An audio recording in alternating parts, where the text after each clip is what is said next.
মঙ্গলবার ভোরে মুর্শিদাবাদের রানীনগরে ঘটে গেল নৌকাডুবির ঘটনা। চর শরণদাসপুর কার্গিল ঘাট থেকে অপর পারে যাবার সময় প্রায় 30 থেকে 35 জন কৃষক বোঝাই একটি নৌকা হঠাৎ উল্টে যায়। প্রত্যক্ষদর্শীদের দাবি, নৌকায় অতিরিক্ত যাত্রী থাকায় দুর্ঘটনা ঘটেছে। অধিকাংশ যাত্রীকে উদ্ধার করা হলেও সুজন শেখ নামক এক যুবক এখনও নিখোঁজ। তাকে খুঁজে বের করতে নদীতে নেমে তল্লাশি অভিযান শুরু করেছে প্রশাসন এবং স্থানীয়রা।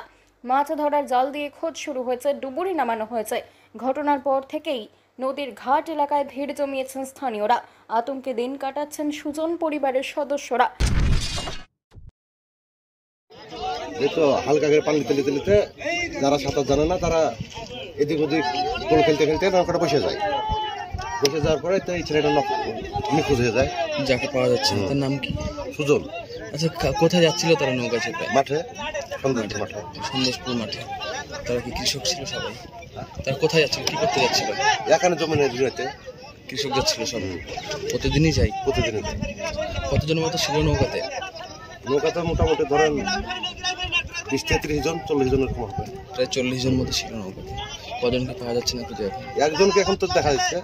ওই নৌকাতে আপনি ছিলেন নাকি? না, আপনি স্থানীয় মানুষ। আপনার নাম? আমারও। ঠিক আছে।